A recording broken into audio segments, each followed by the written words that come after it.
happened in 2014. You held on, didn't you? How many knows that's the toughest thing to do sometimes, just simply hang on? Teenagers today, I can imagine how hard it is in high school. Just to be a Christian, around your friends and peer pressure. Now I know how that is in the workplace.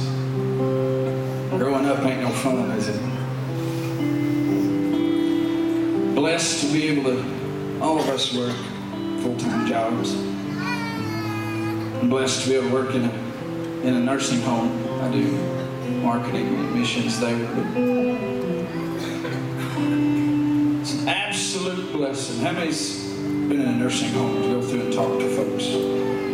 If you've not, I challenge you before Sunday rolls around next week, make a trip. It'll change your perspective.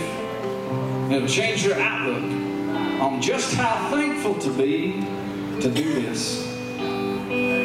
Just how thankful you'll be to have a voice to say, Lord, I thank you, and I give you praise. I've seen a wheel of men, wheelchairs. I've seen a wheel of men in reclining chairs that they're just on the flat of their back, that they can't make a sound. Toughest thing I ever did before I started working at this facility, I went to a facility with a young man. He was a preacher. He was 3 years younger than me. He said, will you go with me and sing a song or two? And I was like, yeah. I thought it was pretty tough.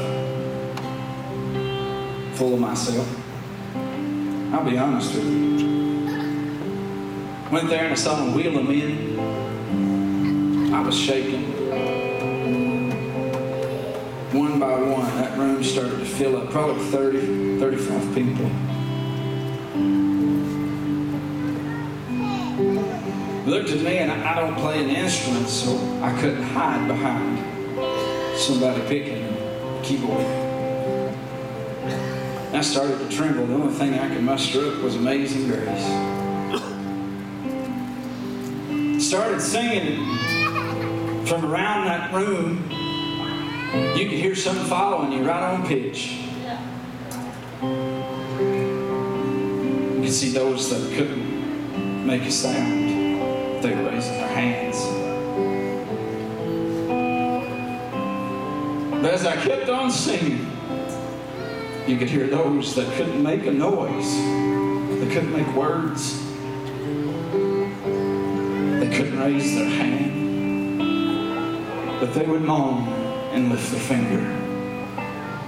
And I thought, how full of myself have I been, God? I can tell you, still to this day, that's the toughest song I've ever sung. But it was also the prettiest. I went in there full of myself, though I had it figured out.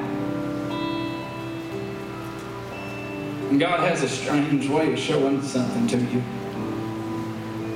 Sometimes we're 10 foot tall and bulletproof because we've got a big, strong business. We've got plenty of money in the bank, or we've got 50 years of service of being saved, and we think we don't have to praise Him anymore. The simple little things, if somebody's sitting in my pew, makes me mad. When you go to church, how many knows that messes a lot of folks up? Just somebody's in your spot. Well, I ain't going crazy today. Somebody's in my chair. That's how simple-minded we have become. Our message is the same place everywhere we go.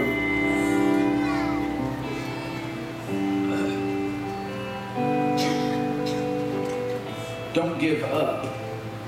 If something's boring to you, look in the mirror.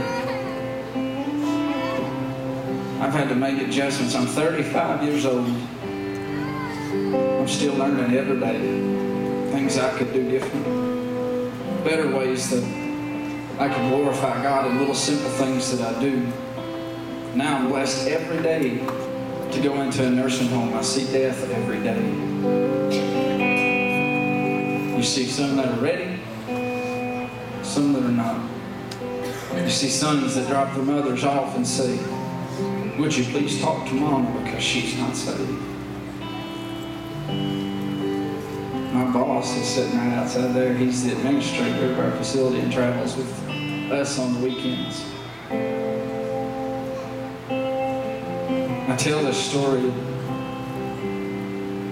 about a lady that was dying and had nobody in the room with her, hadn't spoke.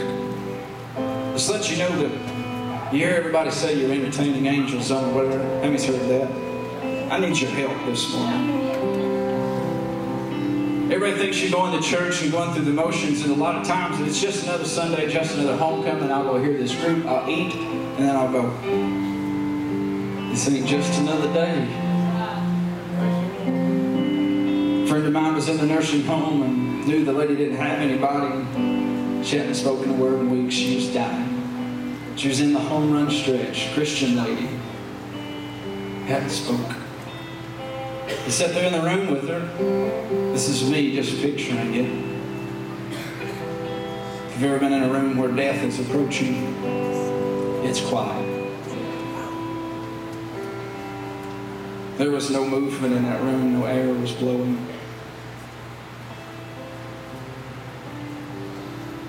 I'm pretty sure he reached his hand over and just put his hand on top of her hand and was probably praying with her.